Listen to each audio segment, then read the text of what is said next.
Okay.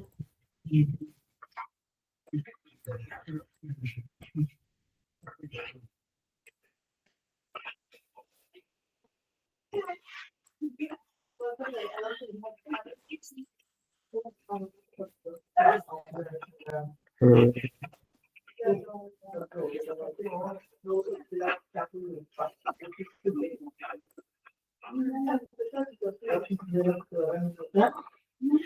Okay, so 5 minutes past asiqaleni ukuze singagamani ngesikhathi. Class lethu kahle kahle kufanele ibe 1 hour. Alright, so ngicela ukunibingelela sinabo abanye bawusifica ngendlela iklasi siyalirecord. So bazoyithola i-recording later maybe gejele engxenye leyo. So Friday na Monday sibuke ukuthi u-HTML uyini, sazama ukuthi si-understandisane ukuthi u-Chrome njenge-app umsebenzi wawo yini, u-Notepad njenge-app umsebenzi wawo yini. Safundisana ngokuthi u-HTML uyini as i-language, safundisana imithetho ka-HTML. Nakuzandile ngena safundisana imithetho ka-HTML.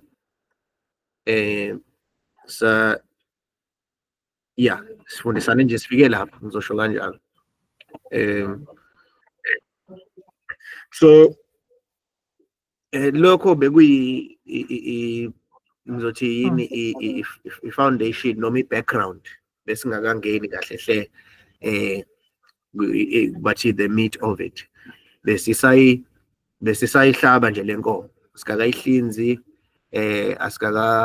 asikakahlukanisi ngisho inhloko nesiphanti, asikakakhipha amanqina, sisayihlabe nje ngomese kuphela. Futhi ngizothi asikayihlabi nangomese nje, sisayifaka esibayeni lenkomo yethu. So kuningi okusele kusamele sikwenze. So kodwa engizokucela manje going forward, izinto engizoyicela ukuthi yonke into engiyenzayo kumele egcine nawe uyenzile kwi-laptop yakho. Ngoba njengoba ngichaza Monday ukuthi kuzofika isikhathi lapho engi-check-a khona ukuthi i-laptop yakho, ama-folder akho ami ngendlela engiwamise ngayo, ama-file onawo ami ngale ndlela esigcine sifike ngawo for leyo tutorial lesson. Uyenzile lento engikucela ukuthi uyenze as a homework, followisha mina step by step. Singamoshelani isikhathi. Uma ungayimisele ubungeke uzobe uyirobha wena, uzobe uyimoshela wena isikhathi uma ungayenzi lento engithi vele uyenze, ngoba ekugcineni abanye bazothi bephambili wena usele emuva. So kubalulekile ukuthi sibambisane kulokho. Akekho omunye uzothi hey ngizomlalela uyangiphakela, nabantu phela esikhathini samanje sebayadelela. So unginika igunya lokuthi ngu-control, ngulawule kuleli hora leli class lethu ngokuthi ungene kuleli class futhi iy'ntambo zingakumina. So ngicela wenze lento engithi cela uyenze. Ngisho ngiqala kanje ngoba sesizoqala manje senze izinto okuyizona zona, sesizofunda manje u-HTML. So uma ungalandeli usalele emuva, kuzoba inkinga lokho for wena, ngoba kuningi okunye okuzayo. So ngoba nginicathulisa ngenzisa step by step, ngenzela ukuthi konke kungene kahle, kunqwabelane kahle engqondweni, ugcine ufike ekuthenini usunalento esiyidingayo. yokuthi usunayo i-foundational knowledge noma unayo i-basic knowledge ye-programming or web development, which is iyona ndlela elula yokufunda i-programming, i-web development. Right. So ngicela ukuqala kanjalo-ke i-class lanamuhla. Njengoba ngichazile, sesiyayazi imithetho, sesiyazi ukuthi silandela u-HTML ngoba sibhala lento engizobe ngufundisa yona, ingoba ngilandela imithetho yakwa-HTML. Lokho kumele si-understand ukuthi lokho engikufundisa khona ngikufunda from imithetho ebhaliwe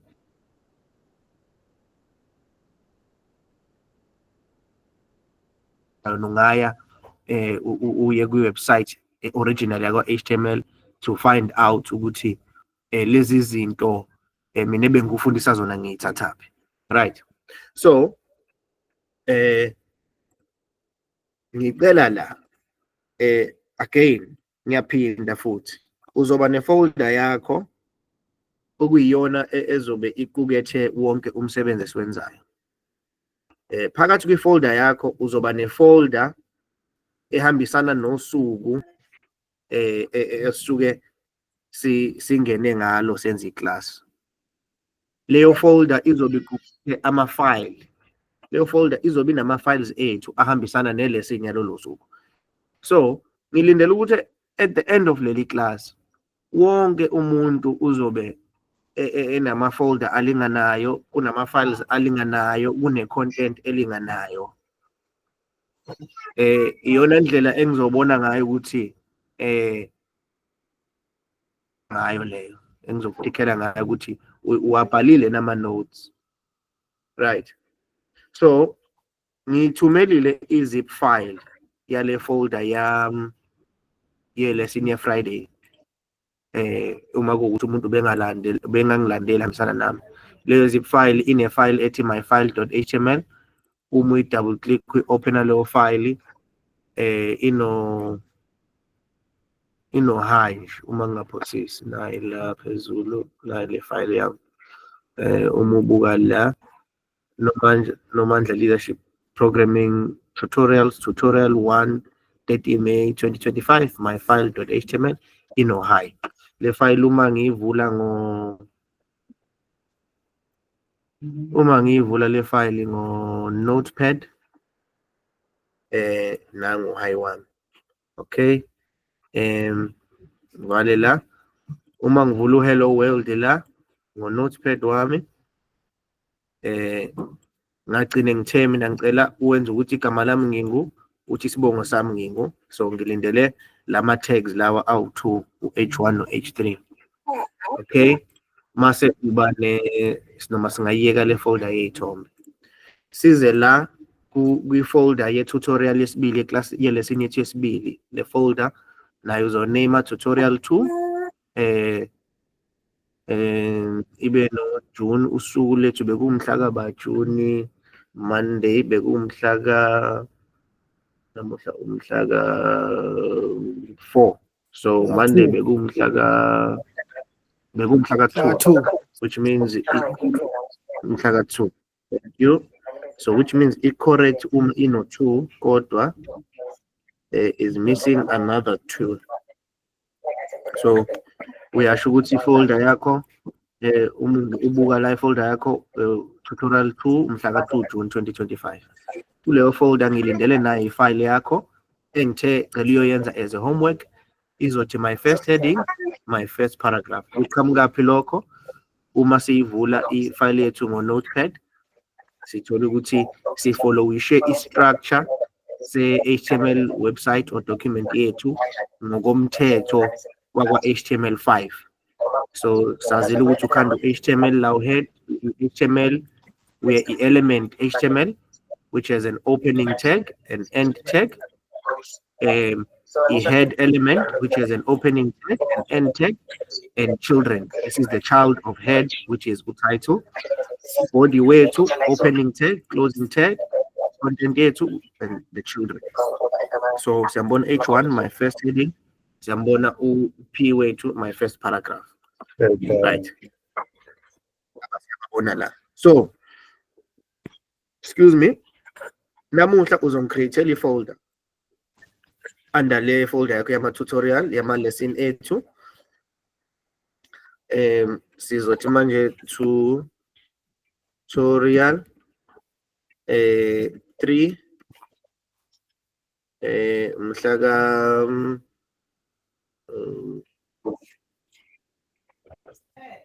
4 June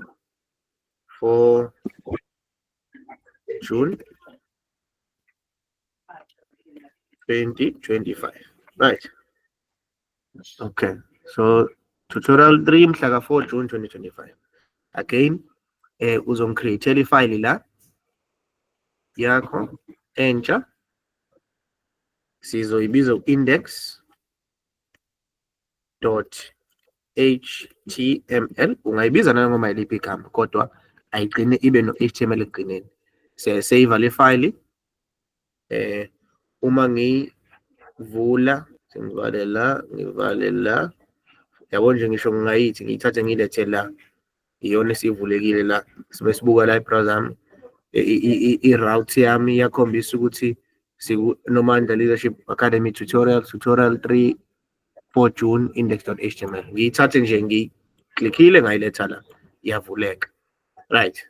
Okay, so le file yethu le, before ngiyi-edit, so kubalulekile ngempela ukuthi njengamanje ube nami. Before ngiyi-edithe, ngifuna ukuyi-editha nge-software ekhandelwe ukuthi kube lula uku-editha ama-HTML5. Njengamanje besisayivula ngo-Notepad, of which uNotepad ukwazi ukuvula i-HTML file nanoma yiphi file, akukhombise into esuke iqukethwe leyo file. So akayi-interpret into esuke kuleyo file uNotepad. Njengoba ubonile sikwazile ukuvula isithombe on Monday, sabuka ukuthi isithombe kunododo omningi nje okhanda isithombe ukuthi sibe lento esiyiyona. Into ngeke uyichaze nawe, bekunamagama amaningi nama-characters amaningi. So asikakabi nayo i-app esiyisebenzisa ngamanye amazwi uku-editha i-HTML yethu ekhandelwe ukusebenza ngo-HTML. Njengoba uma usebenza ngo-Word document, udownloada u-Microsoft Word. Uma uzofuna ukusebenzisa Microsoft Excel, udownload u-Microsoft Excel. Uma ufuna uku-editha ama-Excel file, right? So ngizocela la ungiyele la ungidownloadele, for example,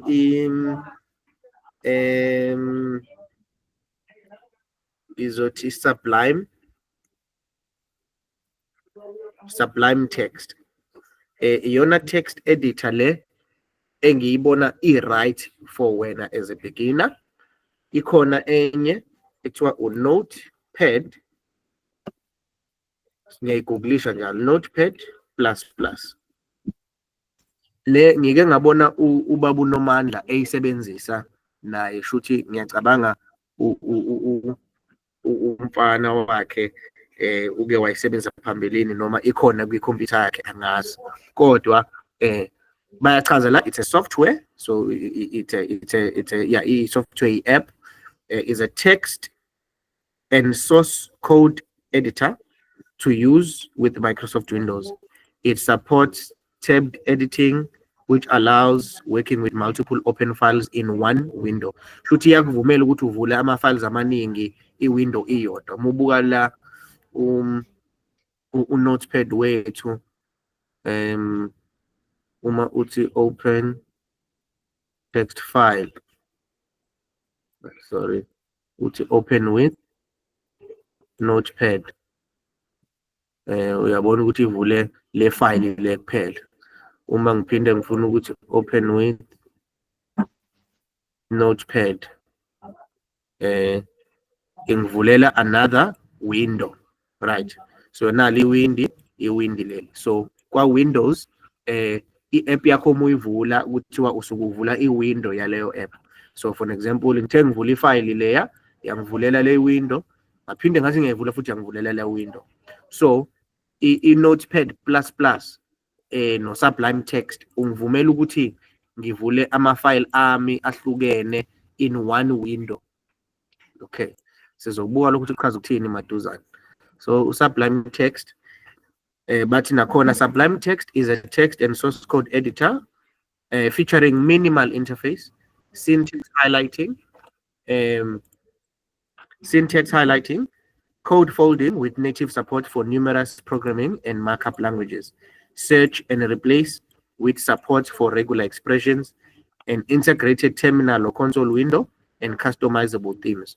Okusho ukuthi uyayibona ukuthi ukethe izinto eziningi ezikwazi ukukusiza uma usebenza as a software developer noma as a programmer, right? So iyakusiza ukuthi ukwazi ukubhala icode, u-edithe your source code. So icode osukuyibhala eyiprogram ibizwa nge-source code, right? So yona-ke bayasho ukuthi iprogramme ngo-Python no-C++. U-Notepad uprogramme nge-language ekuthiwa u-C++. Enye ilanguage leyo esingeke siyifunde kodwa ingenye yama-languages akhona kwa-programming. So ngizongena la kwi-website yakwa Sublime Text. Bayangibuza la download for Windows, and then ngizoyi-downloada for Windows.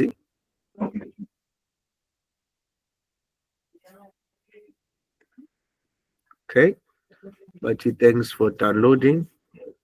Download not working, try direct link. Futhi mengingaboni ukuthi ya-downloada angizamela upressa direct la. Okay, mina kunenye i-app engiyisebenzisa kuthiwa i-download manager, kodwa-ke ngifuna ukukhombisa wena so Windows without using a download manager. Mengiklikha la uthi download, yes. So kuwe kuzovela kube into kanje ukuthi ufuna ukuyi-downloadela kuphi lento le file yakho. So for example, ngifuna ukuyi-downloadela la ku-desktop, Sublime Text build x64 setup.exe application.exe. Save type, ngiyayisave. Uma ngibuka la cancel, ngisuke ngapressa kabili la yingakho phinde lavela lokho. Yami ngibuka la yam-downloada lo Sublime Text wami lo. Okay, 20 something seconds left, 15 megabytes. Ifile encane engenkulu. Okay, edile le. So uma ngithi show, angifuna download history, ngize la show in folder. Uma ngibuka la mengithi show in folder yangikhombisa nayi ifile yami yoku-installa le app. Ngiya-double click njengamanje. Uma unga-double clickanga uthi right click, mase uthi open, bathini install. So bona manje ngisayilindile, ngi-double clickile. So izofuna uku-installa le application, right?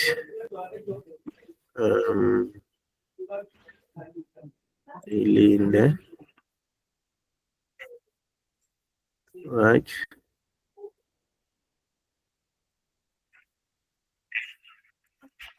Computer yami la iyangibuza ukuthi ngifuna ukum-installa in Sublime Text setup. Yes, sengibuzile.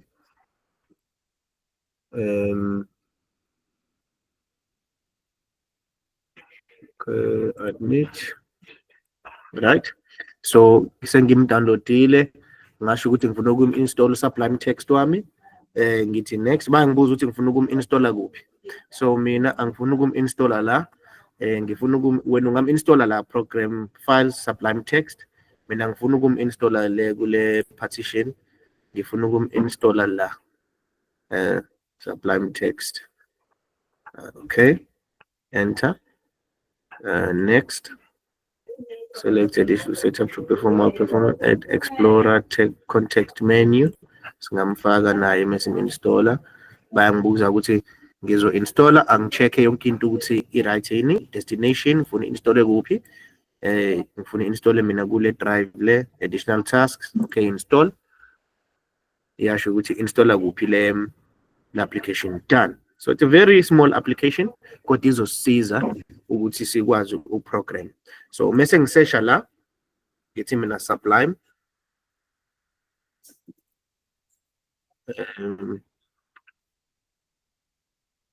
Sublime Text, manage apps. Sublime Text. Okay. Right, say ivula App Store. Okay. Uma ngiklikha la ubone ukuthi iyavela ne-app yami. Naila. Recently added Sublime Text. Okay. So shuthi sengingayidilitha le file yamade ngi-installa ngayo, right click. Ekuqaleni uyakhumbula ngithe ungathi double click noma right click. Muthi right click iyakuvezela ama-option, muthi open isuke izo-install. Izinto esiyaziyo into esiyaziyo le basic ye-Windows computer nje nama-computer ukuthi i-app uyayi-downloada uyi-install. So sengiyi-installile angisayidingi le installation file, so sengiyayi-delete. Right, so ngifuna ukusebenzisa edit and manage ama-document ami ahambisana nama-tutorials ami ne-code yami. So leyo software leyo esuke ikuvumela ukuthi u-edithe i-code ibizwa ngokuthiwa i-Integrated Development Environment, IDE. So meaning it's IDE, meaning enter.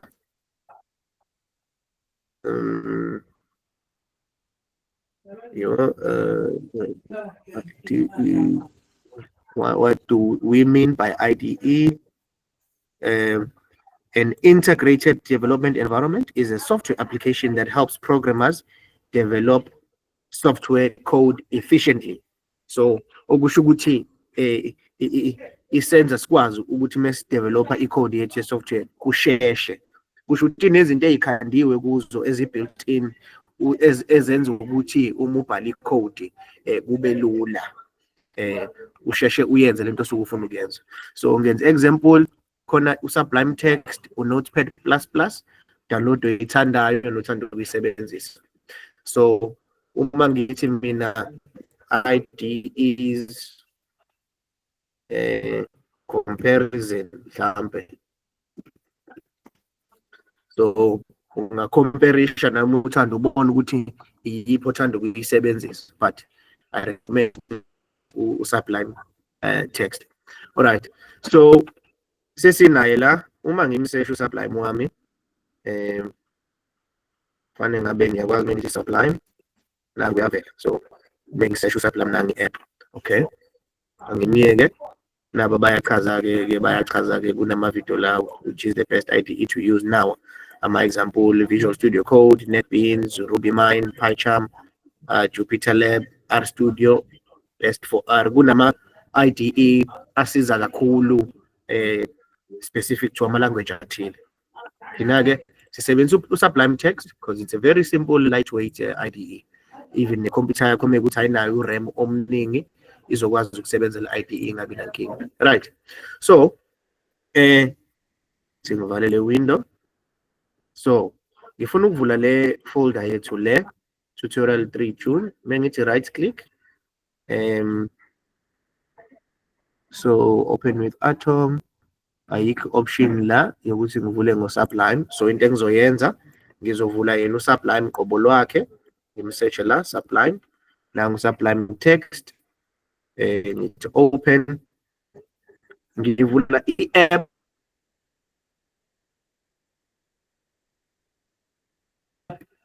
ezongisiza ukuthi ngikwazi uku-editha ama-file ami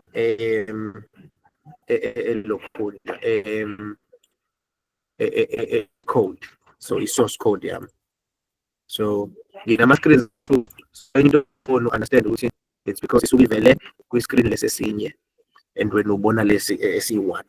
So ngithe ngiyivula yangikhombisa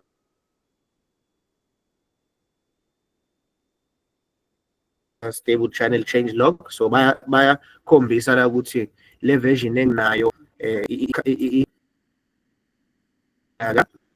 day, and then imap ama-features edile nama-improvement i-application nje le. So bayachaza so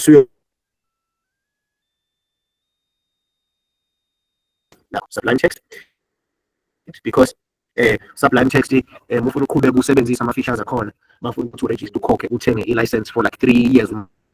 So so kunomuntu wamele wayokhanda i-app ezodala ukuthi kube lula ukwazi wena ubhale icode yakho ye-HTML and akukho free, isikhathi sakhe ama-resources akhe ethola nabantu bezomlekelela ukukhanda leyo code ukuze bekhande le app ezokusiza ukuthi nawe ubhale icode. So badinga imali yabo-ke. So there's a free version which is what I'm using now, but emva kwesikhathi esithile uma uyisebenzisa bazofuna ukuthi uyikhokhele. Right, so that is just a basic background with ye-IDE, Integrated Development Environment. Ukuze uma usubona siyisebenzisa kuma lesson alandelayo ungathuki ukuthi yini manje lesengiyisebenzisa. Alright, so ngizofuna ukuvula la i-folder. So uma ubuka la yangibuza ngifuna ukuvula yiphi folder, desktop. Ngizovula uNomandla Leadership Academy Tutorials, select folder. Yabona ke manje ukuthi isiyinhle kanjani into yami uma ngivula ifolder le, ngivula lo HTML wami, iyabonakala i-content yami, ngivula le folder ya lesson number 2 nangu HTML wami, right? And ngivula ngama tab.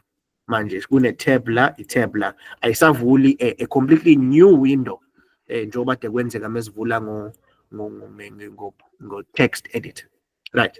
So sengicela manje ukuyivala le code noma ngayivalanga, angithatha uSublime wami ngimbeke phezukwayo lento le la phezulu, right? So manje sesisebenzisa i-IDE uku-edit icode yethu. So ilesson yethu yanamuhla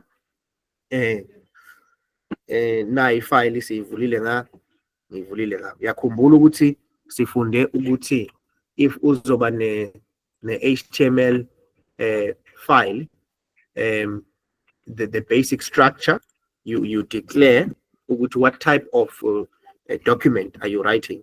So sithe udoc type, document type is HTML, right? And then you close it. That is umthetho wakwa HTML5, right? Uthi before ngibhale i-content yami angenze i-structure sibe kanje. So doc type mase ngithi HTML, sengiyayivula HTML yami, tag, this is my opening tag of the HTML element. So I now make a closing tag, yeah, HTML element. So HTML. Ngoba ngisebenzisa i-IDE. I-IDE njengoba debesho it makes it efficient to program and code. So okusho ukuthi kunezinto edile ezingisizayo ukuthi ngicode. Njengokuthi ngithi ngiclose i-tag yami, useyazi yena ukuthi angivele nje mengiye ngavula la ngifike ngathi ngifike ngavula HTML phezulu sengifuna i-closing tag, mengithi // ngifake nje / isiyazi yona ukuthi usufuna ukuvala le tag yethu. Shuthi nayi HTML element, i-HTML element yethu inama children. So one of the children yayo sithe head, HEAD, siyayivula uhead wethu ngithi bracket, ngithi / wavaleka uhead wethu, right? Saphinde sathi enye izinto siba no body sivale ngehle ngize ezansi ngivula i-bracket / ubody, ngithi mengifaka nje / ubody wami seyavaleka. Okusho ukuthini, le IDE yami iyangisiza ukuthi ngingamoshi isikhathi ngilokho ngibhala into ongamele eyazi ukuthi vele ngifuna ukwenza. So mengiza la ngihambisa i-cursor yami, this is a cursor lo orange obubonayo. So mengiletha i-cursor yami la ku head, ngipressa i-button kwi-keyboard yami ethi tab, ngimnika i-space, ngimbuyisa ngaphambili, ngibuye futhi nge-cursor yami ngithi tab, ngibuye ngithi tab, ngibuye ku body ngithi tab. Ngikwenzelani lokhu? Ngikwenzela ukukhombisa i-nesting level of my elements. So this is the element, it has nested children. So ama-children lawa, one of the children is head, one of the children is body. So sike safunda la ukuthi uhead uyakwazi ukuba ne-child esimbiza ngo-title. Banginika ama-option, angithi yabona sengiyabona ukuthi mapha ama-option enginawo. Nangu-title wami, mase ngithi enter. Yabo utitle wami usuvulekile wavala. So ngithi mina my profile. Noma mengithanda ngisusu my profile ngithi my first website. Right. I-head yami le. Okay.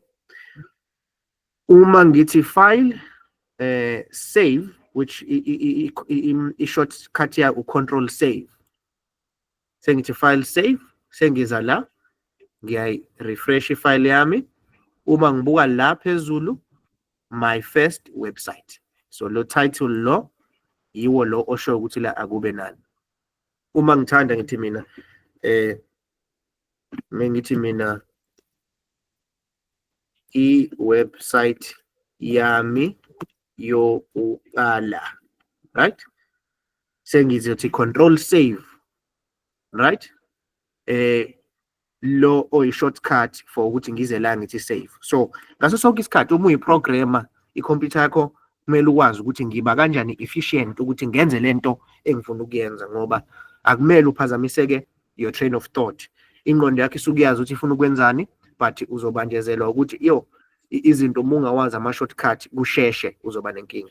So ngikufundisa lawo ma-tip, cela uwasebenzise uma usuwenza, right? So ngithe i-website yami yokuqala, uma ngirefresha leli page sekuyavela i-website yami yokuqala, kuvela lapha phezulu. Uma ngi-eda nje ngi-ede ngibuyisa i-cursor yami la ekuqaleni, ngithi Sikhumbuzo, ngithi mina, or noma ngithi Sikhu, ngifaka i-colon here, ngithi space. Uma ubuka la phezulu, angazi uyabona kune-dot la. Uma ngithi control save, liyahamba i-dot, okusho ukuthi ifile yami isisavekile. So uma ngifuna ushintsho lami ngithi refresh la page lami, nakho Sikhu i-website yami yokuqala. Okay. So sifakeni manje, sifake i-title yethu. So i-title yethu is one of ama-building blocks of i-website, right? Ngifuna ukucontrol into evela la, ngathi i-website yami yokuqala. Okay. So ngenza i-declaration, ngafollow i-structure se-HTML, ngafaka i-content yami, right? I-HTML ke, i-body yami sengifuna manje ukuba ne-content. So kunama-elements from H1, ngine-element to H1, ngivala i-bracket, ngibhale ukuthi ngifuna in, ngithi my self.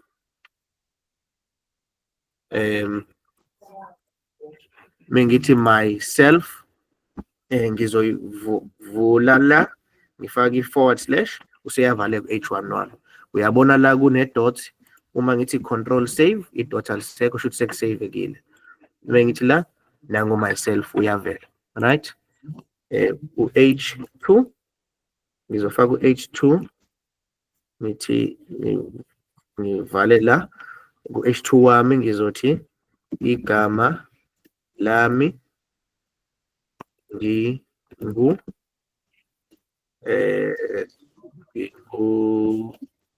Sikhumbuzo, right?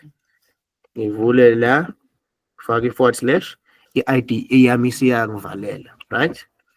Uma ngisave ngithi control save, savekile ifile yami, ngirefresha, igama lami nginguSikhumbuzo, right? New line, ngenze ngo-H3, ngithi mina isibongo sami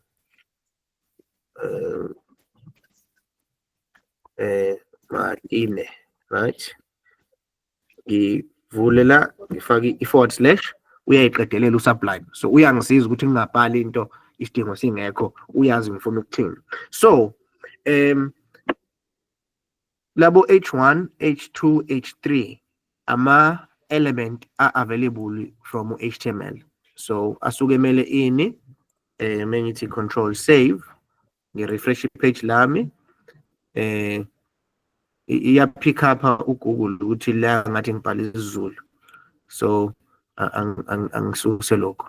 So uma ngibuka lo u-H1 mkhulu kuno H2, u-H2 futhi mkhulu kuno H3. These are my headings. So ngibuye futhi ngize la ngithi H4 ngivale ngithi iminyaka yami iwu lana 29. So right, sengiyayivala i-tag yami. So this is an element, this is an opening tag, this is a closing tag njengoba besifundile, right? Ifile yami ngiyisavanga, mengithi control save, yasaveka. Mengirefresh page lami yavela iminyaka yami. Uyabona ukuthi sekuya ngokuya kuyancipha, right?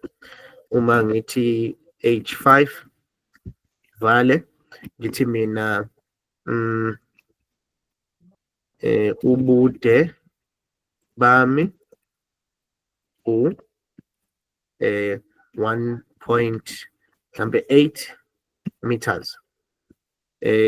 Put my closing tag ka H5, usublime text useyazi. Ngithi control save, mengirefresh page lami yasho ukuthi ubude bami u 1.8 meters, right? The last given heading header element shuthi kulama element ethu OH bani kugcina kubani ku H6, which is the smallest one. Ngizothi ngigoka isicathulo size ngifaka ucolon wami la, ngithi mengigoka isicathulo size 8, right? Ngivule la, ngifaka i// useyazi ukuthi kubo H6 usublime wami. Ngithi control save, reload the page lami ngigoka size 8, right? Bayasho this is an unregistered copy. Thank you for trying out. Would you like to purchase? No, angakabi ready to purchase. Ngisay try out ngisafuna uyibona njani, right? So HTML gives us headings, gives us heading elements. We had element sichazile sathi iba ne opening tag, ibe ne content, ibe ne closing tag, right? So ngifuna ukuza la ngize la ngifuna manje ukufunda ngenye i-HTML element. Sizothi la ngifuna ukwenza enye heading, ngithi H1, ngibuye la ngithi H1 valela ngithi izikole engafunda kuzo, right? Ngithi la ngivala H1 wami, right? Uma ngithi control save, ngifrefresh, useyabuya manje lo mkhulu, izikole engafunda kuzo. Izikole engafunda kuzo ngifuna ukuyilista nge-P element, which is for paragraph. So P is an element emele ama-paragraph.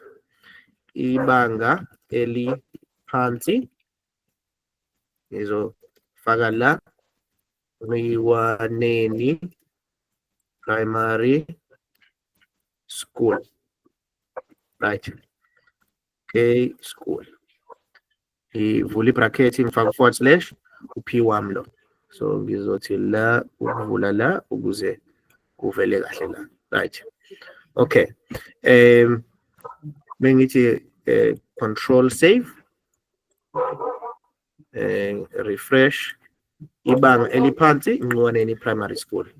Faka space la. Okay.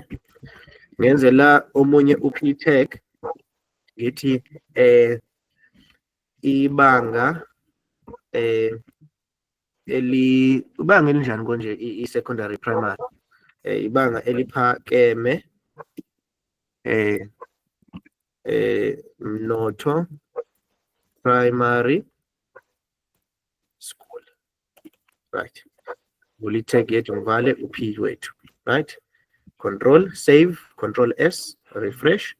Now ngiyavela ibanga eliphakeme Phakeme, sifuna uphakeme la, Noto Primary School.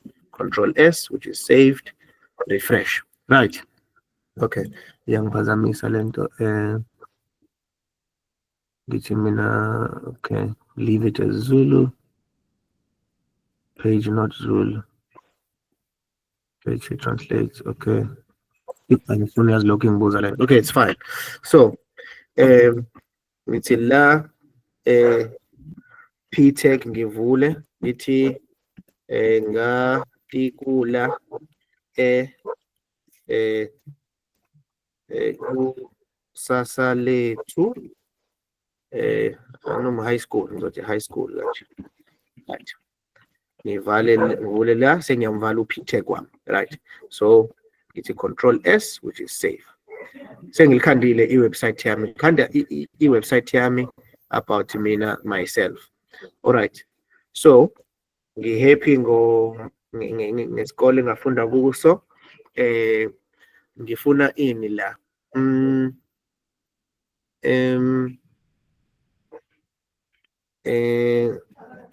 Ngizothi H2 fake heading yami esibili.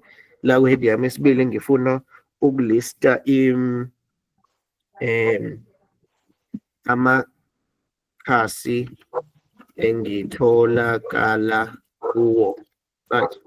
So ngivule la / H2 wami uyavala. So i-element entsha esizofunda ngayo is the anchor tag, which is a link element. So uthi A,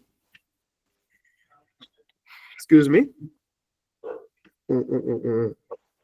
uvale la, uvule, uvale, lapha nendawo ngizothi Facebook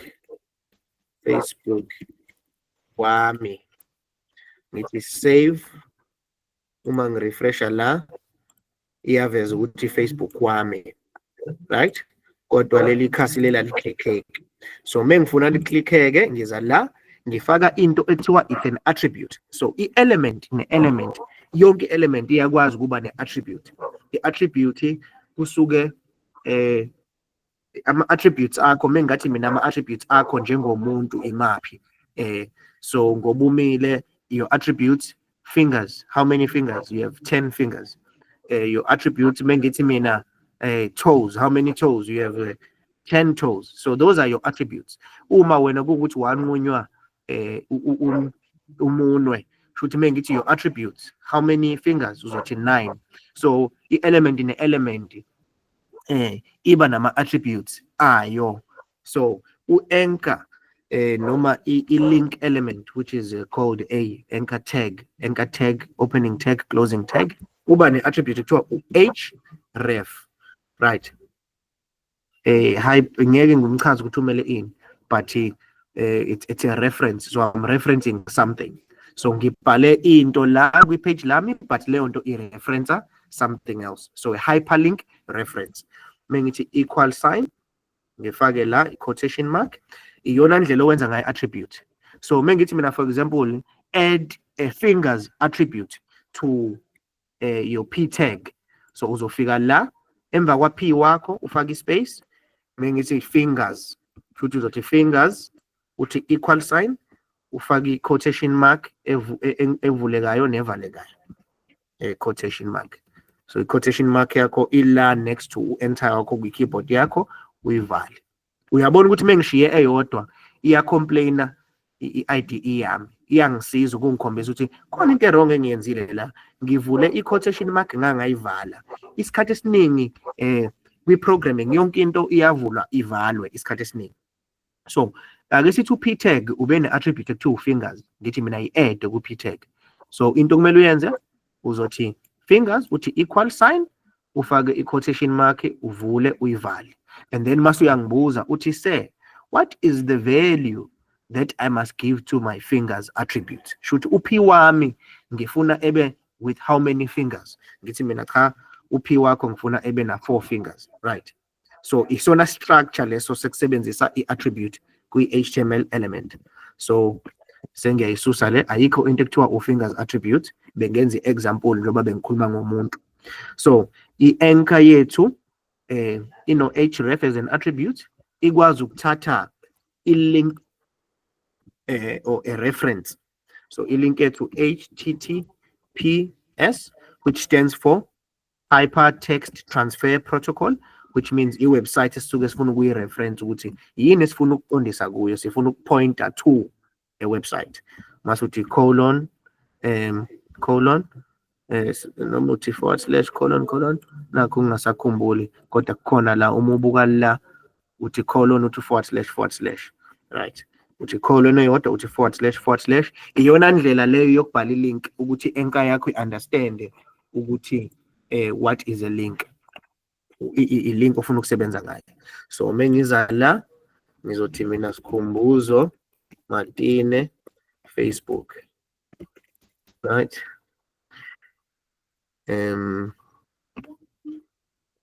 Loda uma umbuka la uFacebook wakho uyasho ukuthi uma ufuna uSikhumbuzo Matine, uma ngihavarisha la uyamubuka la ezansi, ubuke la mengihavarisha la iyakhombisa ithi https www.facebook.com/Skhumatine. That is my Facebook profile. If I click on it, ingisa the profile ga Skhumatine. So if I own the profile, then I can log in.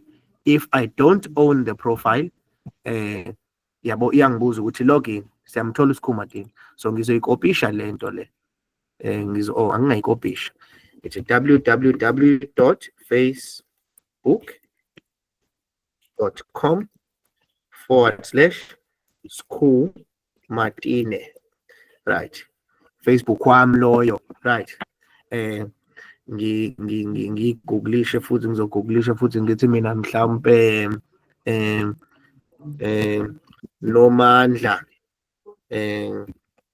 Nomandla Leadership Academy Facebook, right? Ngiyamgooglisha uNomandla Leadership Academy Facebook. Uma ngena ngimklika la. If I own the page, ngizoba ne-option yokuthi ngiya-owner. If not, kumele ngiloge in ukuze ngibone. Let me close this. But uma ngibuka la nayi link yaNomandla, so ngizoyikopisha yonke ngoba manje lokhu ngeke ngubhale konke. Ngithi double click, copy, ngibuye la. Ngifuna ukuthi-ke anchor ngivule ngivale. So uyazi ukuthi i-anchor tag uma uzoyibhala ayisali i-href ngoba usukuthi i-anchor yami ngifuna ikhande link. So ngingakayi la, ake sibuke ukuthi mengisave le file yini evelayo la. Refresh. uFacebook wami uyambona ukuthi useblue. Uma ngihavarisha kuye sekuyavela lapha ezansi https facebook.com Skhumatine, right? So ngifuna manje uku-add enye href, so ngithi enye anchor element, ngithi-ke space, ngithi href, ngithi equal sign, ngivule i-quotation mark. Automatically IDE yami iyangivalela ngoba iyazi ukuthi mengiyivula kumele ngiyivale, yenzela ukuthi ngingayikhohlwa. So ngizothi control V noma ngithi right click, ngithi paste. Yabo control V, which is for pasting. Isipastile le link yami le yonke yakwaNomandla. So ngithi la ngifuna ukuvula lo. Okay, so angithi yabona u-anchor tag yami ngivulile, ngafaka ukuthi anchor tag angisayivalanga, kumele ngiyivale. And then mase ngiyinika i-content, sengithi mina lapho angithi engisebenza khona. So ngithanda ngathi mina uFacebook walapho engisebenza khona. So mase ngiyayivula ngithi / sengiyivalile anchor tag yami. Control save ifile yami, mengiklikha la mase ngithi refresh, nakho uFacebook walapho engisebenza khona. So uma ngiklikha la uyabona ukuthi liya load ipage lami kusho ukuthi singisa manje ku-Facebook page. Uma ubuka lana sekushintshile, ayisekho manje kwifile yami, isingise ku-Facebook. Okay, ngizopress back ngoba ngifuna ukubuyela kwifile ade ngikuyo. Right, ngizokufundisa ngenye i-element ebalekile okuthiwa BR, sike sayibuka. So after i-element yami le ka-Facebook ethi uFacebook wami, angithi ubonile la ukuthi ngithe ngithi Facebook wami mengifaka u-A wami uvele walandelanisa la igama wangafaka kulayini omusha. So ama-element ane-style. So one of into ebalekile kwi-style khona lento ekuthiwa i-block, kube khona lento ekuthiwa i-span. So i-element uma uyisebenzisa ukusho ukuthi if ine-style ekuthiwa u-block, ukusho ukuthi uma uyibhala emva kwenye izoba i-block ibuye ngezansi kwenye element. Uma iyi-span isuke izoyilandelanisa eceleni kwaleyo element. Ngiqonda ukuthini? U-anchor lo ngoba ngimfake emva kwa P ulandele u-P. Uma ngingeza la emva kwa A, emva kwa A ulandele u-A. Uma ngingeza la ngifake i-element yami u-P, ngithi P, mase ngithi mina ngifake ngifaka nje o dash dash dash, ngimvala u-P wami. Right, ngifuna kube ne-space, ngithi control save. Uma ngibuya la uyabona ukuthi usemuvile waya ngezansi lo kwi-anchor tag yami yesibili. Right, umuviswe yilo P lo oyi-block, so ufike waba i-block between u-A no-P. Uma ngi-edda la enye element okuthiwa u-span, uma ngithi span span ngimvale, mase ngithi mina ngifake u-star star star star. So uma ngithi shift mase ngipress u-8 wami uyangena u-star star star, ngimvala u-span wami. Uma ngibuka la ngithi control save, uma ngireloada le file yami uyabona ukuthi i-span is not a block type of a P tag. So ubonile u-P tag wami ngithe ngomfaka wabuyisa waba ngezansi because it's a block, but u-span mengimfaka ubuye eceleni because it's a span type of an element. So any attribute ye-element ukuthi iba yi-block noma iba yi-span. Right, so ngifuna u-span wami lo abuye ngezansi. So uma ngi-add space, uku-add space between lo anchor nalo span akwenzi lutho njalo. Mengithi control save, akukho space esizoba khona la, kuzoqhubeka kube lokho. I-page lami angilitshelanga ukuthi akube ne-space la after u-anchor. So ngizolitshela kanjani? Khona element engingayisebenzisa kuthiwa u-BR, which is a single tag element. Njoba ngishilo ngathi ama-element onke uyawavula uyawavala, kodwa khona lama element a-special angavulwa avalwe. It's a single tag element. So mengithi control save, u-BR is basically line break. Uma ngi-refresh i-page lami sengiyabona ukuthi lo ubuyile ngezansi manje kwa-A. Kodwa uma ubuka la ubuye wangaba ne-space between lokho okungaphezu kwakho, kodwa u-P ubuye kwaba ne-space. Uyabona kunomehluko, okusho ukuthi khona into ethile econtrola lezi zinto lezi by default. So kunezinto ezingama-attribute a-default ukuthi wena P uma ulandela into iba ne-space ngaphezulu ube ne-space ngezansi. Sisazofunda-ke ngalokho ukuthi kuyini. Alright, so amakhasi engitholakala kuwo isiZulu sami la sibhedile. Amakhasi engitholakala kuwo Facebook wami, uFacebook walapho engisebenza khona. U-anchor wethu unenye i-attribute ebalekile okuthiwa u-target. Uma ngaphosisi target, banginika as an example. Uma ngipress u-tab iyaqedeleka lento engizama ukuyibhala, Again, IDE iyakusiza ukuthi ibe efficient. Asikho isidingo sokuthi ibile ngento ebemunye umuntu eseyenzile indlela ukuthi ibe lula for wena. So ngikathi ubhala into othi uyayibhala uyibona i-suggestion, press utab uma ufuna leyo suggestion, uyabona, noma upress ama-arrow akho wehle unyuke. So mengibuka lama-suggestion abanginika wona, cha, ayikho leyo nto engifuna ukuyisebenzisa, ngifuna ukusebenzisa le kuthiwa _blank.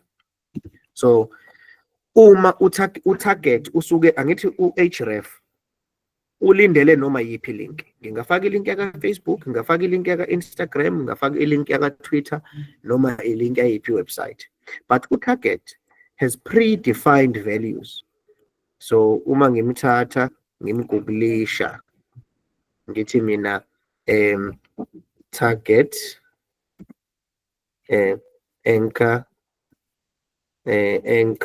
tag values values are incorrect with values,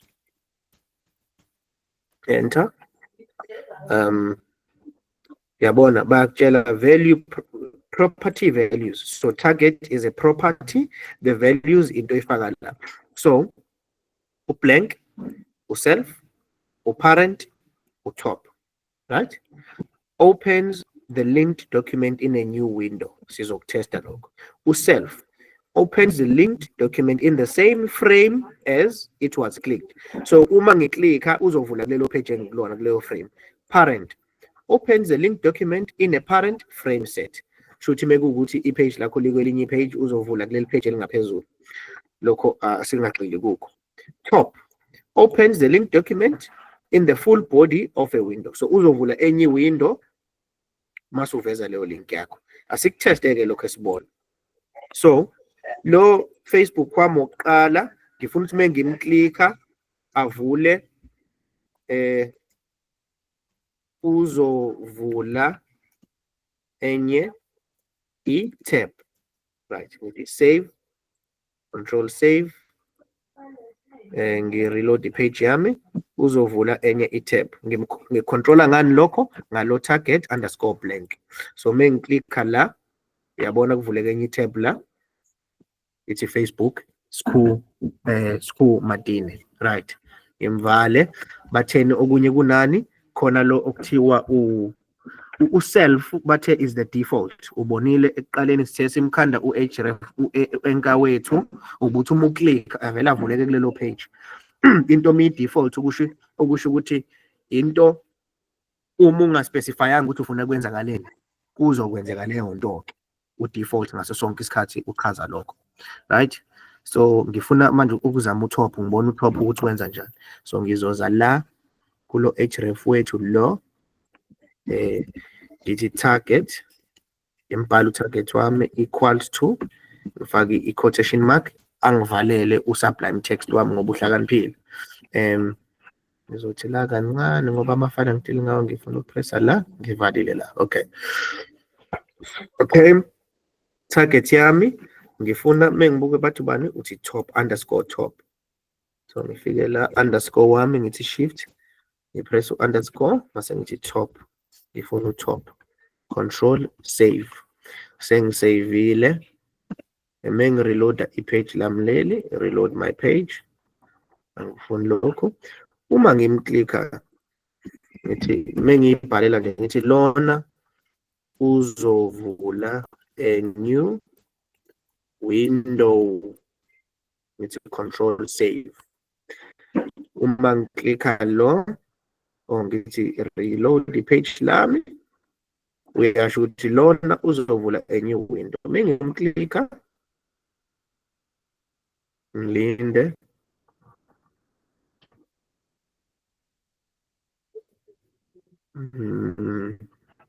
leave iwindi lami noma i-network yami slow.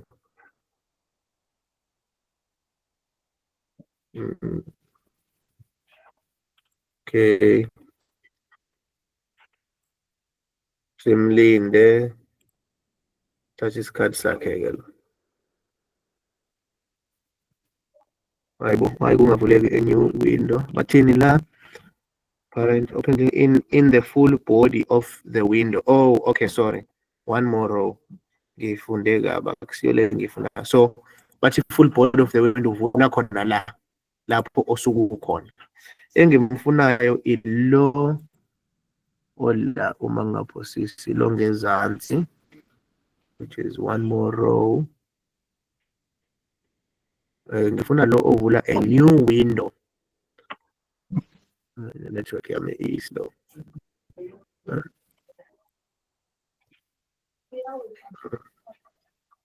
Properties of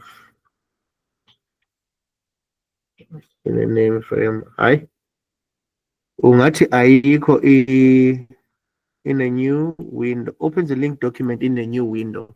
I-behavior yakudala ukuthi ublank lo ovula a new window, but uChrome wami ungivulela itab eceleni. Fanele ngoba ngokomthetho kuvuleka enye window like this. Angithi mengithi nje right click la ezansi, ngithi new window, angithi yabo new window, and nabo bathi la ublank open a new window. Mengithi right click ngithi new window, sibone kwenzakalani. Angithi yabo kuvuleka a new window like this. So leli note abalibhale la for ublank ukhisha ngenye indlela yena. Uma upressa ublank uChrome uvula a new tab. Yabo, but ngifuna u-new window ukuthi anginayo enye browser la bese ngatesta sibone ukuthi ngithi Edge,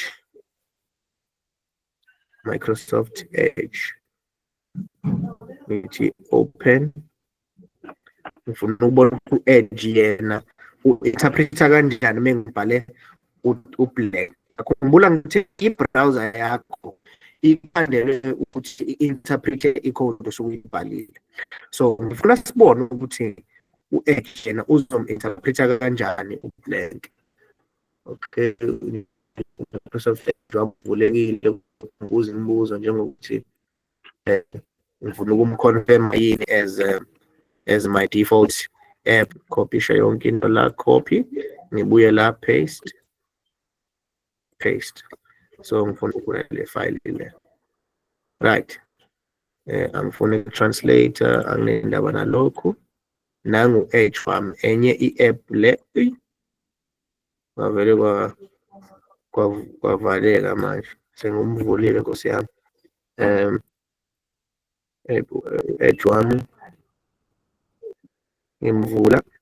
Ngifuna simbone ukuthi u-interpreta kanjani. Sengiklikhe kaningi, athi ngivale. Paste.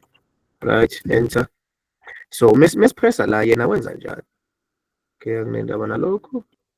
Okay, no Edge naye uvula enye itab. Even though i-instruction ithi a new window. Opens the link document in a new window. But abaka Chrome ba decide ukuzenzela ngendlela yabo. Frame name. So uyakwazi ukumnika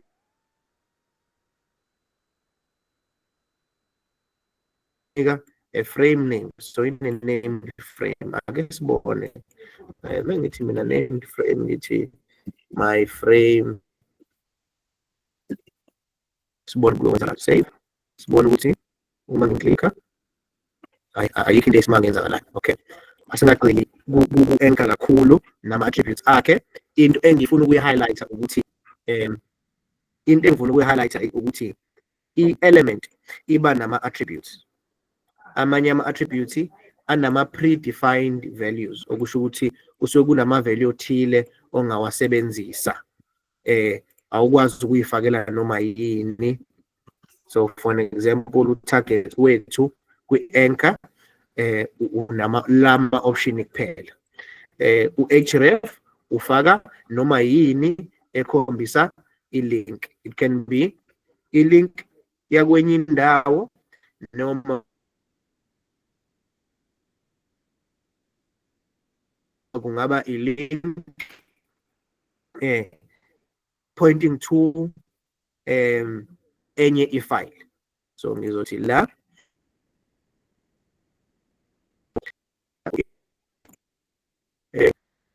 ngifuna a new file, ngizothi file ngithi new file, control N, uyabona, ngithi file, my file is gonna be about, angakayisave, my file is gonna be about, noma ngizothi mina bengiyichaza lapha ngathi ngubani, ake sibuke la, ngithena myself, ngafaka ikole, ngafaka amakhasi engitholakala kubo. So ngifuna leli khasi, leli page leli libe ngithathe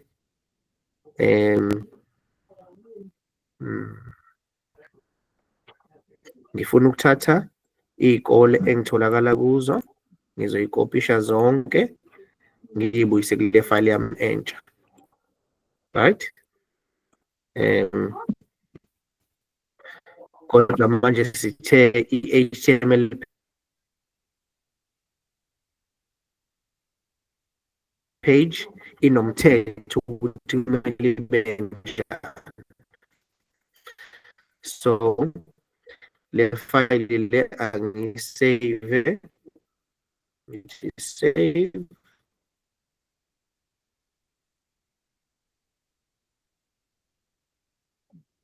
iyangibuza ukuthi ngifuna ukuva kuphi, ngizothi HTML, ngifuna ukuyiseva save. Izikole ngifuna kuzo. So enye i-HTML page engikhandayo, kodwa le HTML page yami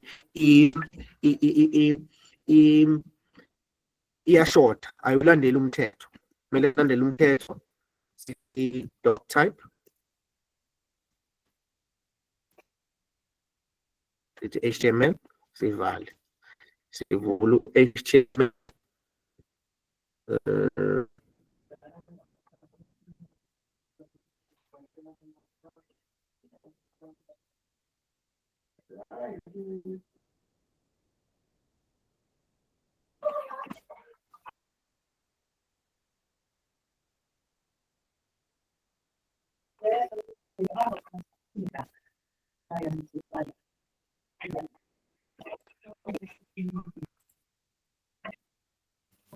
ngixolise, kulahleke mina.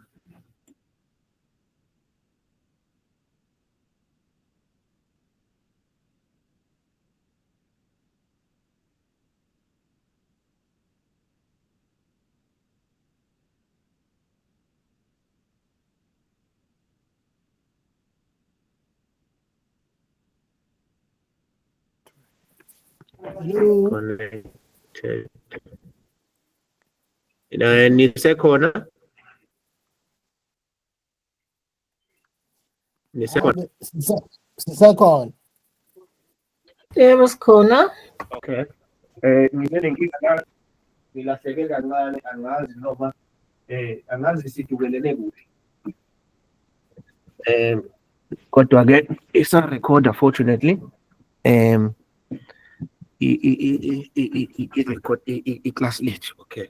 Ngijaka ukuthi ngo-20 past ngivala. So sibuke izikole, kumele sifollowishe umthetho. So the HTML, sivale. So kuyashesha-ke manje sizama ukufollowisha umthetho ukuze usheshe.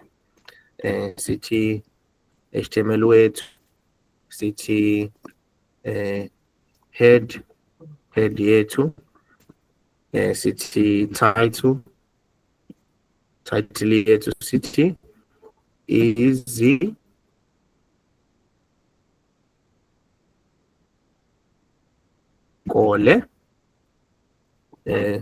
sibuye la, sithi body,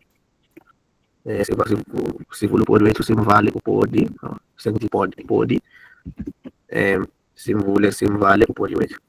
Uma uyi-developer-ke kumele ube nokushesha kwizinto osukwazi ukuthi la ngenzani. So bengisenza i-skeleton, sengiyamthatha lo, ngiyamkhatha, ngimbuyisa la kubody wami, right? So ngithi tab, ngifuna nje ibukeke ngendlela icode yami. Excuse me. Okay. Right. Okay. So sengikhande ifile la kuthiwa izikole. Enye into, so sengiyayisusa la iy'kole zami. Isusile iy'kole zami. Enye into la amakhasi engitholakala kuwo, ngifuna enye file futhi engizothi new file ngithi cut yonke lento amakhasi engitholakala kuwo ngithi cut ngiwathathe onke ngithi cut ngiwabuyise ngapha ngithi paste amakhasi engitholakala kuwo lawa yakhumbula ukuthi asikakafollowisha umthetho wethu uthi i-page ne-page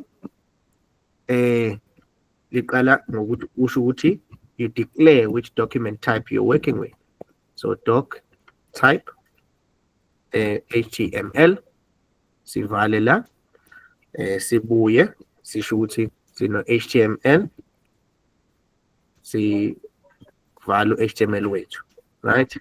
Siyakhumbula ukuthi kumele sibe nenhloko sibe no head which information controller i-page lakho i-information about your page, not i-content which uthi siqukethene. So i-head ifana ne-envelope yakho uma uthumela incwadi ubhala incwadi uyithatha uyifake ku-envelope usuzobhala ngaphandle kwe-envelope ikheli iya kusibanibani isuka kusibanibani akuhlangene lokho ne-content engaphakathi. So that is your head ufana ne-information engaphandle kwe-envelope yakho. So for an example ukufaka u-title silana sithi amakhasi engitholakala kuwo, right?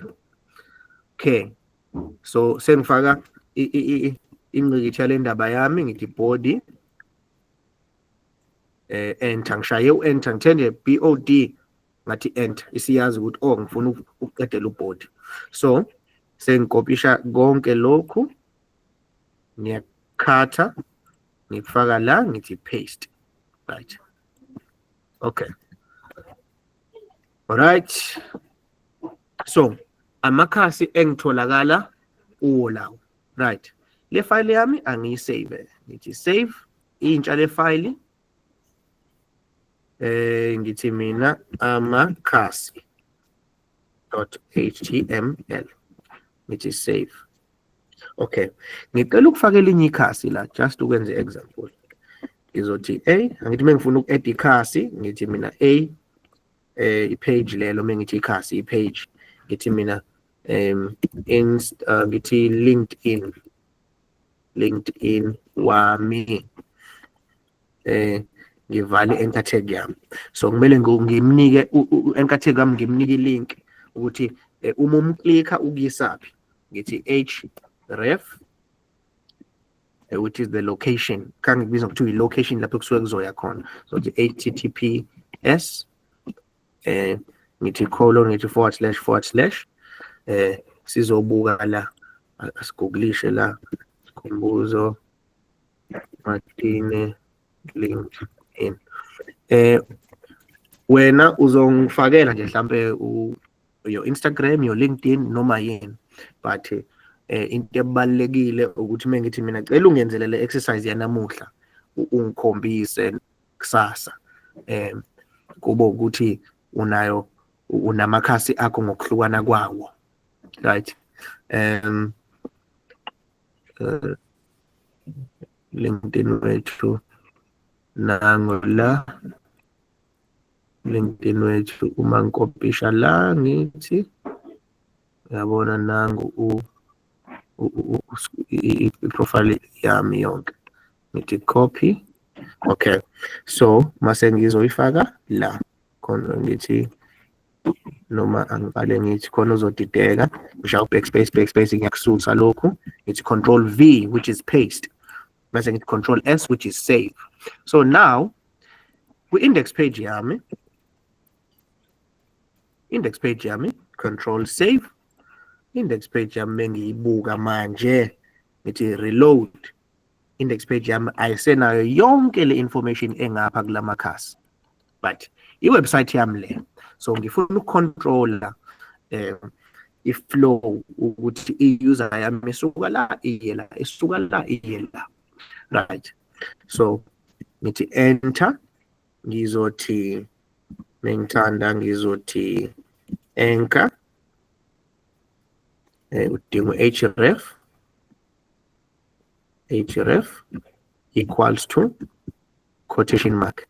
page wami ngizothi / ngifuna ukumkhombisa ngithi mina la okukhona khona le file le hamba ucheck ama-file kuleyo folder uma ngifaka lo / lo ngithi mina lapho khona cinga ifile igama layo ngizothi amakhasi.html ivali anchor yami mase ngithi bale igama makhulu ngithi amakhasi space ngivale / anchor ngithi enter. Ngifuna ke ukuthi lokhu kuhlukaniseke, so ngizofaka i-character la ekuthiwa upipe, so ile character nje le ehambisana no / wakho. Uma uthi shift mase uclick ku / wakho kuphuma le character, so ngifake enye i-anchor ngithi anchor ngithi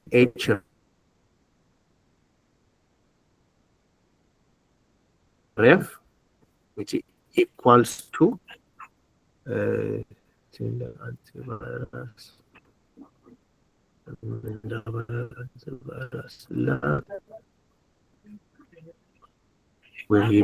so question mark HTML igama le-file ebengiyisave kuzikole.html kuzoba amakhasi.html. Ngivale la mase ngithi space ngithi mina izikole ngivale le tag yami, right? So mengithi save, mengithi control S which is saving, ngithi reload, uyabona manje ithi amakhasi ngithi izikole. Uma ngithi la ngisusa la lo / ngathi mengimsusa ngithi control save mase ngireloada le page ngisuse la mengithi la yes, so angifaka u / la ngoba u / u-interpreteka as if ngifuna ukuya le kwi-base ye ngizochaza kanjani. U / means go to lapho kuqala khona ama-folder akho ngaba nawo kwi-system yakho, so usuke mhlampe uma uzoba ne-desktop, so u-desktop usekuqaleni, so / awusho lento ade ngisho ekuqaleni uma ngithi mina ubuka le folder le. Uma ungafaki lutho la isuke isazi ukuthi buka kule folder engikuyona, right? So uma ngiklikha lo uyabona la ezansi, uma ubuka la i-browser yami ezansi iyasho ukuthi izovula files users Khumbuzo desktop NLA tutorial 3 4 June amakhasi. So sengiyamklikha uvela ikhasi lami. Amakhasi engitholakala ku Facebook wami, Facebook wami lo bengimenzile, LinkedIn wami, mengimklikha uLinkedIn wami usungisa kwi-website yakwa LinkedIn. Okay, ngibuyele emuva ngithi izikole, nazi izikole engafunda kuzo. Ngidecide ukulenza le lesson shothi ibe 1 hour 30 minutes. We have 7 minutes left. Ngicela ukuyivala la before senze amanye ama-element available ku HTML. So kule class lanamuhla ngikhombise siqhubeke lapho besigcine khona ukuthi siba nendlela yokuthi ifile uma sinayo si-edithe ngesoftware ethile. Leyo file bese si-edithile uma siyisave ngo.html, okusho ukuthi lokho esikubhalile kusuke kuzo-interpretwa i-browser, i-app ekuthiwa i-browser. So i-browser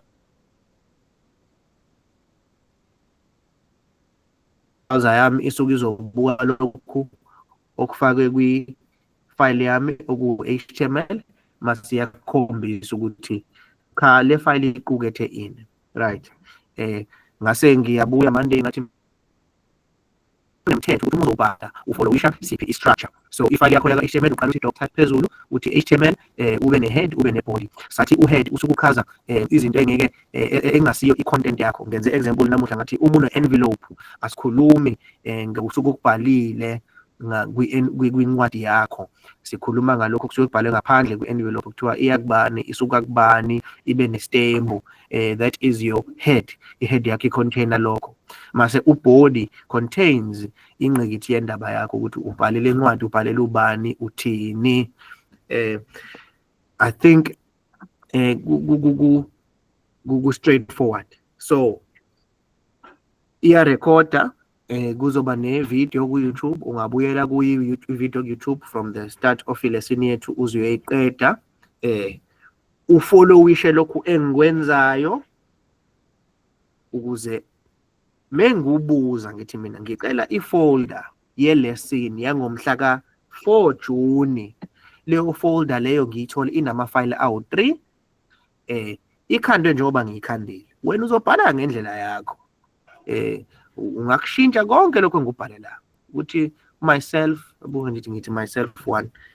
Myself igama lami nginguzobhala isibongo sakhe, iminyaka yakho, ubude, isicathulo. Uma ungafuni ukuthi ubude bami ibani, uzobhala anything about yourself, izinto mhlawumbe eziwu-5 about yourself, so that you can use onke lama headings esiwapracticeayo. Sase sithi HTML ukunika enye element ekuthiwa u-anchor. Leyo element ine-attribute. Sayichaza i-attribute ukuthi attribute iyini, isuke izochaza kabanzi ngaleyo element, inika okuthile ngayo, itshela okuthile ngayo. So umuntu unama-attributes mesithi usibanibani has 4 fingers, usibanibani has 10 fingers. Ungababeka abantu belandelane, but mengithi usibanibani the top section uyigqokiseni, uzothi omunye ugqoke i-shirt, omunye uzothi ugqoke iskipa, omunye uzothi ugqoke i-jacket. Kodwa wonke umuntu une-top section, unesingaphezulu sakhe. So your attribute isingaphezulu isona esisigqokisayo, right? Unesingezansi ngizothi ugqoke ini, ugqoke iskate, ugqoke i-short, ugqoke ibhulukwe elide. That is the value of your attribute. So u-anchor, for example, sabuka i-attribute example href, sabuka i-attribute ewu-target. Sathi u-target yena uhluke ngokuthi uba nama predefined values okhetha kuwo osuke uzowasebenzisa. Mengifaka la u-target ngithi _blank ngithi control save. Uma ngibuya la ngemuva kwi-index page yami, uma ngimklika kuvuleka enye tab, uma ngimklika kuvuleka enye tab based on the predefined values achaza i-behavior ethile. Sitshela i-browser ukuthi umuntu meklika la ulivule leli page, kodwa sithi ngo-target uvula enye i-tab, right? So ilokho esikhave namuhla. Sizoqhubeka kwilesson yethu yango-Friday, sibuke amanye ama-element aprovidwa u-HTML, sibuke kancane nama-attributes amanye okwazi ukuwasebenzisa ukontrola i-page lakho. Sabuka enye into ebalulekile sithi into manje ngoba i-classes eliphela ukuthi u-href wakho uyakwazi ukuthi uthi hamba ubuka i-page elithile instead of a page on the internet. Usuke uthi buka i-page elithile elikhona khona la kuma-folder ami. Sawakhanda lama-page sathi amakhasi, shutha amakhasi abhekene nawe, o-Instagram, Twitter, whatever. Ngizocela uyongenzela i-page elinamakhasi abhekene nawe. Izikole, i-page elibhekene nezikole zakho. Uma singena kule page sifaka i-title sathi izikole, ngingasho ukuthi izikole engafunda kuzo. Mase ngithi save, uma ngithi reload, uyabona lapha phezulu sekuthi izikole engafunda kuzo, right? So zonke lezi zinto zingama-building blocks e-website, yabo. Usuyamajina nawe mengithi mina asikhande i-website yethu yakwa-Rise FM. Sesiyazi ukuthi index siyasho ukuthi Rise FM itholakala eMtuba, iney'nhlelo ey'kanje. Mengithi mina izinhlelo zasemini ngifake mhlampe la ngithi izinhlelo zasemini, mengiklikha leli lingise kwi-page eliney'nhlelo zasemini, mhlampe la ngifakile isikhathi ngathi 1 AM to ngathi 12 p.m.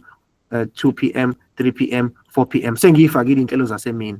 Uma umuntu ebuya la ngithi izinhlelo zantambama eklikhe la uzovela ipage from 6 p.m. 5 p.m. Sesilikhandile njalo iwebsite yakwa Rise FM, right? So ngicela ukuma lapho homework yakho again ukureproducer konke lokho kade ngikwenza la. So kumele uyohlala phansi. Mina kungithathe 1 hour 30 minutes ngoba ngine experience and ngiyakufundisa. Wena kumele unike isikhathi uhlale phansi uthathe noma u2 hours. Unesikhathi sonke kusasa, unesikhathi sonke ngolwesihlanu from morning until afternoon until siqala iclass lethu.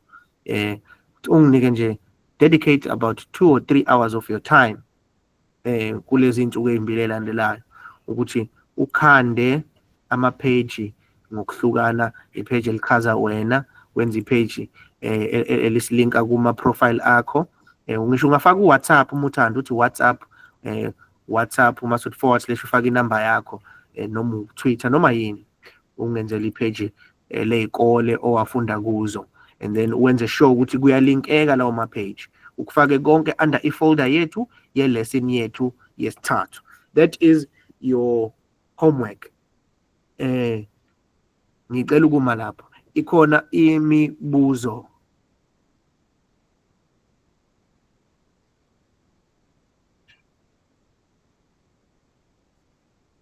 Ikhona imibuzo, kwathuleke eklasini.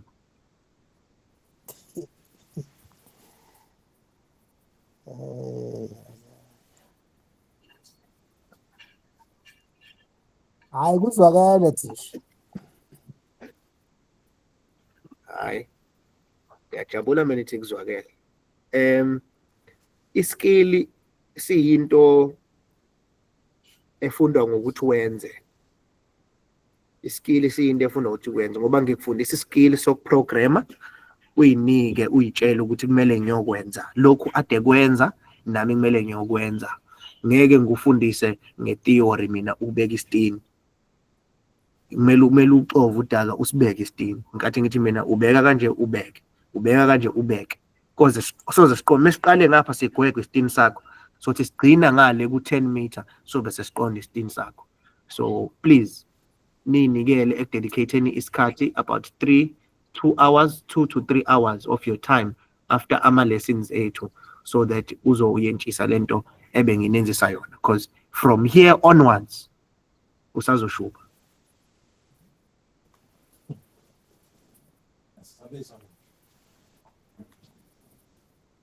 Ngicela ukuthatha i-register yami.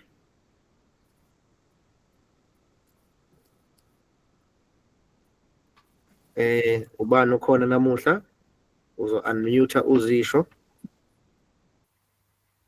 Ukubona ukuthi abantu balalele yini. Uzo-unmute base uyazisho ukuthi ubani ukhona ngibhale la. Uzandile Madlopha. Uzandile Madlopha. Yebo. Masuku. Bonisiwe Mkhwanazi.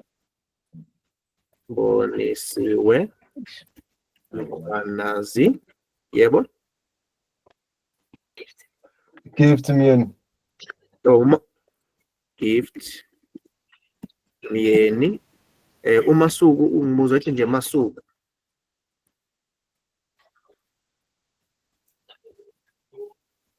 uMasuku Yebo Masuku. Masuku kuzoba ubani? Sisanda Gumede. Sisanda Gumede. Yebo. Ubeke.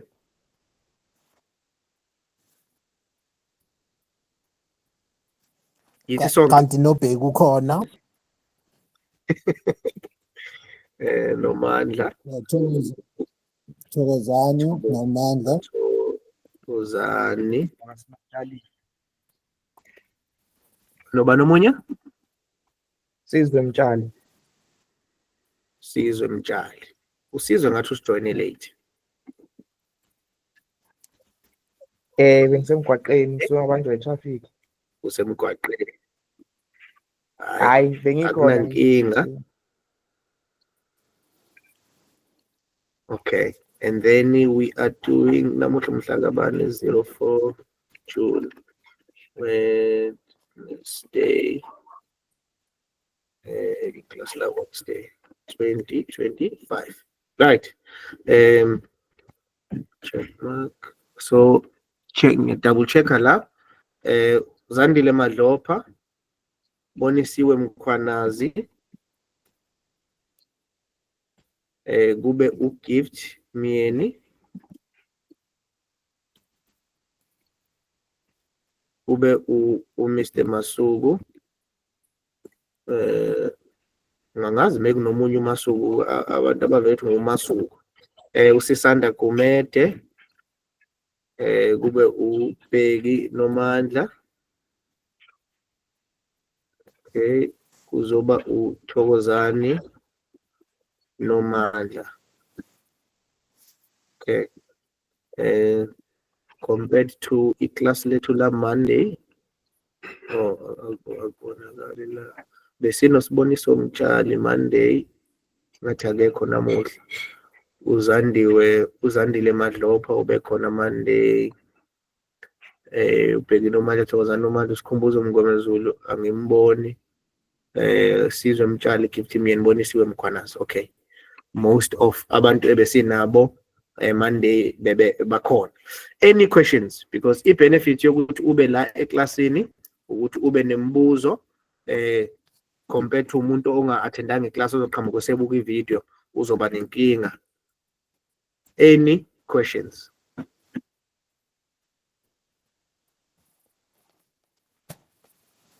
Ikhona imibuzo?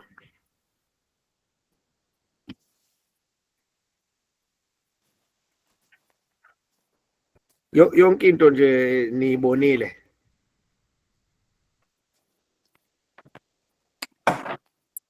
Sanibona. Yebo sisi. Hello. Yebo. Bengisacela ukubuza bandla ukuthi sizothe nini, yazi ngihlushwa inetwork la. Leli la namhlanje. Lapha nalapha ngoba iscreen sikase asiveli sivele. Manje ngisafuna ukuthi sitesta nini ukuze amavidiyo ngizizwa ngathi kakhulu. Okay, i-video uzoyithola ngiyacabanga isazocompile, sizoyithola later namuhla ebusuku. Izobe ikhona usuku lonke kulakusasa nolulandelayo. And then i-test yakho kwamanje ukuthi uhambe uyokhanda i-profile website yakho. Izoba ne-index page, uma uyivula index page ibe nemininingwane ngawe, ibe nama-link akuyisa kuma-page awu-2 achaza ngabanzi ngawe, mhlawumbe iy'kole ofunde kuzo, amakhasi ofunde amakhasi akho tholakala kuwo. Kungaba futhi amanye ama-page u-ede lapho engibhale khona, amanye ama-page achaza okuthile ngawo, ubone ukuthi ucabanga ukufaka.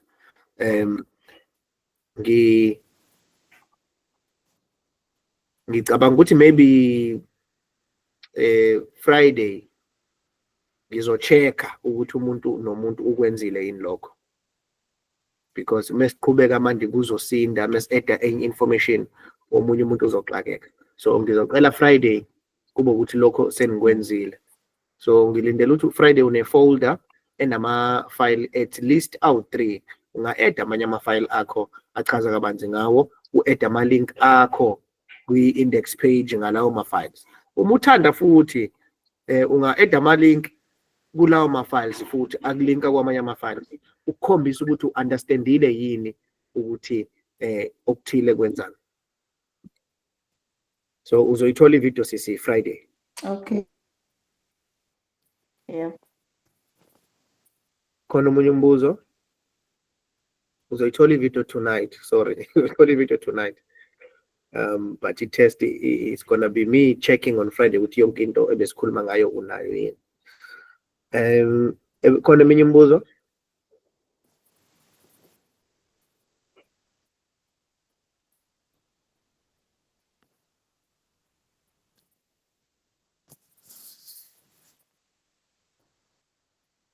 Okay. Hayi, angingamoshi isikhathi senu. Ngicela ukuvala la iclass. Siyabonga. Alright. Bonga mina ukunginika isikhathi senu.